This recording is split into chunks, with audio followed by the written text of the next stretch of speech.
100 سے زیادہ عجیب و غریب واقعات ہیں قرآن میں. آج ہمیں پتہ نہیں 3rd world war 2nd world war تو فلاں ملک کب آزاد ہوا, تو اس ملک کی جنگ کب ہوئی, وہ آئٹم کب ایجاد ہوئی, سب پتا ہوگا. نہیں پتا ہوگا تو غزوہ بدر میں کیا ہوا, غزوہ احد میں کیا ہوا, حضرت موسیٰ علیہ السلام کے واقعات کیا ہیں, فرعون کیسے غرق ہوا, وہ کون سی گائے تھی جس کو سونے کے وزن کے مطابق بیچا گیا. ایک سے ایک واقعہ ہم نہیں سنتے, نہیں پڑھتے, پتہ ہی نہیں ہے. ہمیں نہیں پتا تو ہمارے بچوں کو کیسے پتا چلے گا؟ آگے جا کر تو بچے بالکل اسلام سے دور ہو جائیں گے نا. اگر ہمیں ہی نہیں پتا قرآن میں کیا ہے تو ہم بچوں کو کیا بتائیں گے؟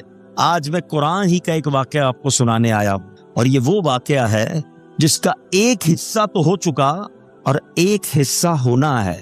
یہ حیرت انگیز واقعہ بھی ہے, اور اس کائنات میں ایک عظیم واقعہ ہونے والا ہے, اور قرآن نے اس کا بڑا تفصیلی ذکر کیا.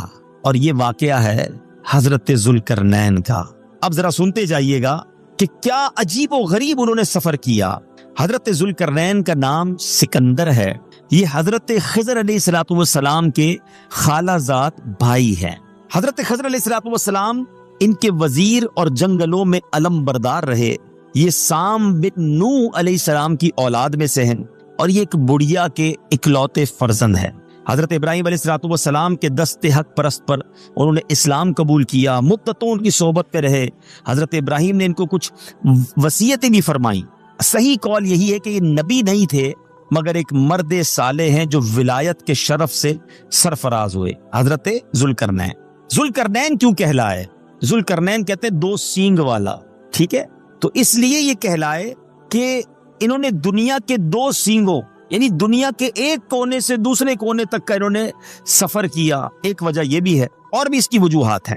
اچھا, انہوں نے 3 سفر کیے, اور قرآن نے ان تینوں سفروں کو بڑے پیارے انداز میں بیان کیا. اور یہ سورہ کہف اگر آپ پڑھیں, کمال کی سورت ہے. سورہ کہف, ایک تو اصحاب کہف کا اس میں واقعہ موجود ہے, پھر حضرت ذوالقرنین کا واقعہ بھی موجود ہے, اور اسی سورہ کہف میں حضرت موسیٰ اور حضرت خضر کی جو ملاقات ہوئی, اللہ اکبر, وہ واقعہ پڑھنے کے لائق ہے کہ کیا ملاقات تھی, کیا باتیں ہوئی, اور کیا اللہ کی حکمتیں تھی. سبحان اللہ, پڑھے تو پتہ چلے نا. تو بہرحال میں اب سورہ کہف پوری بیان کرنے کا تو وقت نہیں. حضرت ذوالقرنین کے 3 سفر بیان ہوئے. پہلا سفر حضرت ذوالقرنین نے پرانی کتابوں میں پڑھا تھا کہ سام بن نوح کی اولاد میں سے ایک شخص آب حیات کے چشمے میں سے پانی پی لے گا تو اس کو موت نہ آئے گی. آپ خود بھی سام بن نوح کی اولاد میں تھے, تو آپ نے بھی یہ سفر کیا اور مغرب کا سفر کیا. آپ کے ساتھ حضرت خضر علیہ السلام بھی تھے, تو انہوں نے وہ ڈھونڈتے آب حیات کے چشمے پر پہنچ گئے. انہوں نے وہ پانی پی لیا, مگر حضرت ذوالقرنین کے مقدر میں نہ تھا, وہ پانی نہ پی سکے. حضرت خضر آج بھی حیات ہیں. دیکھیں نا, یہ اللہ کے مطلب حکمتیں ہیں, اس کی مشیت ہے. تو انہوں نے وہ پانی پی لیا. اب مغرب کی جانب جب روانہ ہوئے تو وہاں آبادی کا نام و نشان بھی نہیں تھا, مگر آپ ایسے کنارے پر پہنچے کہ جہاں سورج بالکل آپ کی آنکھوں کے سامنے غروب ہوتا تھا. کتابوں میں لکھا کہ سورج ایسے نظر آتا تھا جیسے ایک سیاہ چشمے میں ڈوب رہا ہے. وہاں ان کو ایک ایسی قوم ملی جو جانوروں کی کھال پہنے ہوئے تھی, اس کے سوا کوئی دوسرا لباس ان کے بدن پر نہیں تھا. وہ دریائی مردہ جانور کھاتی تھی, اس کے سوا ان کے پاس اور کوئی غذا نہ تھی. یہ قوم ناسک کہلاتی تھی. حضرت ذوالقرنین نے ان لوگوں کو اسلام کی, اللہ کی طرف بلایا, دعوت دی. کچھ ایمان لائے اور کچھ لڑائی میں مارے گئے. مغرب کا, ویسٹ کا سفر پورا ہوا. اب اس کے بعد آپ نے مشرق کا سفر فرمایا, ایسٹ کی طرف آپ نے سفر کیا, اور ایسی جگہ پہنچ گئے جہاں سورج طلوع ہوتا ہے, سورج نکلتا ہے. اگر آج یہ سفر کتنا بڑا سفر تھا کہ اگر آج دنیا کا نقشہ لے کر بیٹھے نا, تو رائٹ ہینڈ پر یعنی ایسٹ کی طرف جائیں تو فجی آئی لینڈ, آسٹریلیا, نیوزی لینڈ سے بھی آگے فجی ہے, اور اس کے بعد پانی ہی پانی ہے. دنیا یہاں پر ختم ہو جاتی ہے. آج بھی دنیا میں پہلی اذان, پہلی فجر جو پڑھی جاتی ہے وہ فجی میں پڑھی جاتی ہے. اس کے بعد دنیا میں آہستہ آہستہ آہستہ سورج طلوع ہوتا ہے اور فجر کا وقت ہوتا ہے. تو رائٹ ہینڈ سائڈ پہ جہاں آسٹریلیا ہے, نیوزی لینڈ ہے, پھر آگے جا کے فجی ہے. اور اگر ویسٹ سائڈ پر دیکھیں تو یہاں پر امریکہ کے جو آخری شہر ہیں سین فرانسسکو, آگے چلے جائیں تو کیلیفورنیا, اگر کینیڈا کی طرف سے جائیں تو کیلکٹا کیلگری، یہ اینڈ آف دا ورلڈ ہے.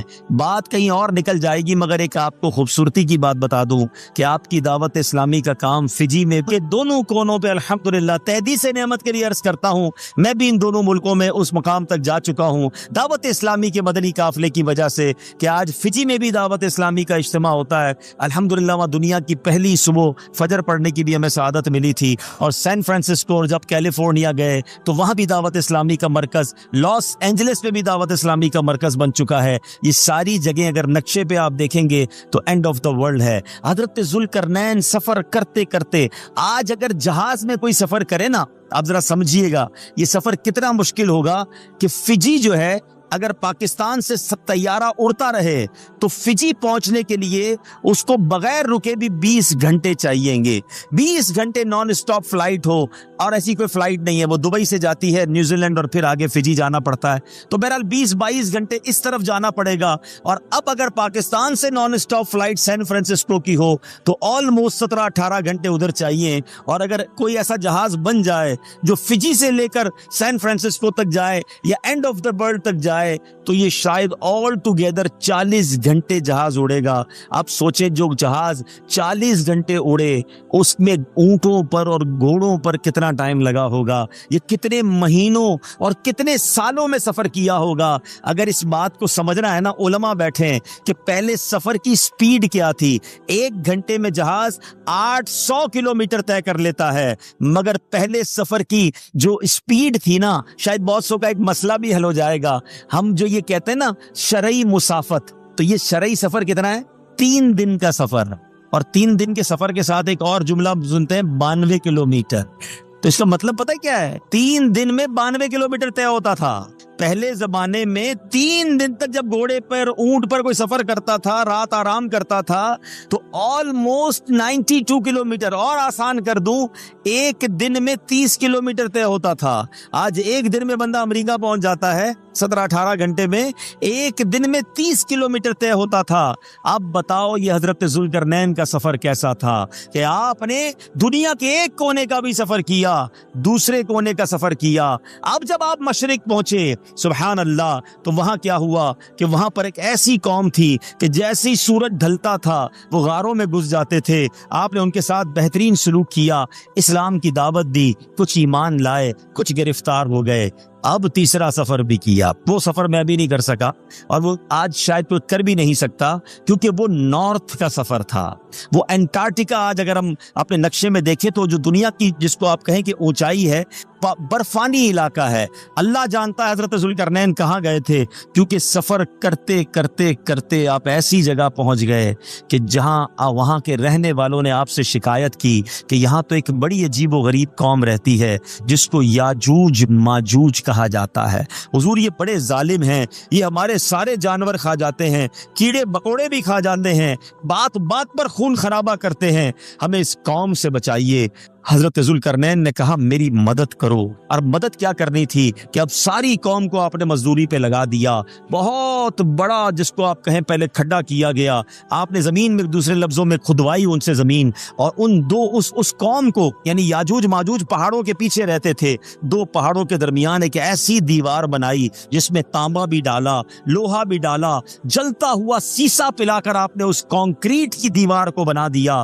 حضرت ذوالقرنین نے جب وہ دیوار بنائی، اس لیے اس دیوار کو سد سکندری کہا جاتا ہے. سد کہتے ہیں دیوار کو، سکندر آپ کا نام تھا، سد سکندری. اب ایک ایسی آڑ بنا دی، ایسی دیوار بنا دی کہ یاجوج ماجوج پیچھے ہیں اور وہ قوم آگے ہے. اس قوم نے آپ کو بڑی دعائیں دی، آپ نے اس قوم کی مدد کی. تو یہ 3 واقعات تو پہلے ہو گئے. اب نبی پاک علیہ الصلوۃ والسلام نے صحابہ کو کیا فرمایا؟ یہ سننے والی بات ہے. یاجوج ماجوج مرے نہیں ہیں، یاجوج ماجوج ختم نہیں ہو گئے ہیں. وہ روزانہ اس دیوار کو توڑ رہے ہیں، روزانہ کوشش کرتے ہیں. شام ہونے لگتی ہے تو کہتے ہیں چلو کل پھر آئیں گے، لیکن چونکہ وہ انشاءاللہ کہہ کر نہیں جاتے، صبح آتے ہیں دیوار پھر کھڑی ہو جاتی ہے۔ یہ اللہ کے رازوں میں سے ایک راز ہے۔ کبھی کبھی میں بھی سوچتا ہوں کہ گوگل تو آج دنیا کا کونا کونا ہمیں سرچ کر کے بتا دیتا ہے، یہ کیوں نہیں بتاتا کہ یاجوج ماجوج کون سے کونے میں ہیں؟ تو یہ اللہ کے راز ہیں، یہ راز کھلیں گے قیامت سے پہلے۔ اب پیارے آقا علیہ الصلوۃ والسلام فرماتے ہیں، حدیث پاک کا مضمون ہے کہ جب وہ لوگ قیامت آنے والی ہوگی، ان کا نکلنا مقدر ہو جائے گا، تو ان میں سے ایک شخص کہے گا کل پھر آئیں گے اور انشاءاللہ کل توڑ لیں گے۔ یہ انشاءاللہ کی برکت ہوگی۔ جب وہ دوسرے دن آئیں گے، دیوار آدھی ٹوٹی ہوئی ہوگی، اور اب وہ کوشش کر کے اس دیوار کو توڑ ڈالیں گے، اور پھر ان کا خروج ہوگا، اور وہ کیسا خطرناک خروج ہوگا، اللہ اکبر۔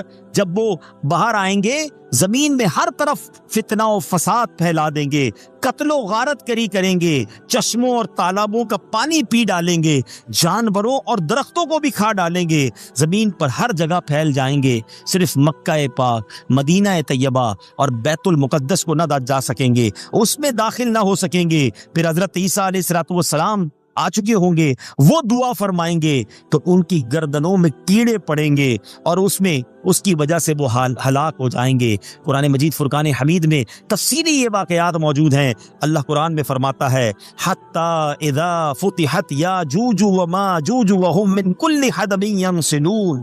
ترجمہ کنز ایمان، یہاں تک کہ جب کھولے جائیں گے یاجوج و ماجوج، اور وہ ہر بلندی سے ڈھلکتے ہوں گے۔ صدر الشریعہ مفتی امجد علی اعظمی کتنی ہیبت ناک اور کیسی کمال کی بات لکھتے ہیں۔ آپ فرماتے ہیں دجال کے قتل کے بعد حضرت عیسیٰ علیہ السلام کو حکم الہی ہوگا کہ مسلمانوں کو کوہ طور پر لے جاؤ، اس لیے کہ کچھ لوگ ایسے ظاہر کیے جائیں گے جن سے لڑنے کی کسی کو طاقت نہیں ہوگی۔ مسلمان کوہ طور پر جب چلے جائیں گے تو یاجوج ماجوج ظاہر ہو جائیں گے۔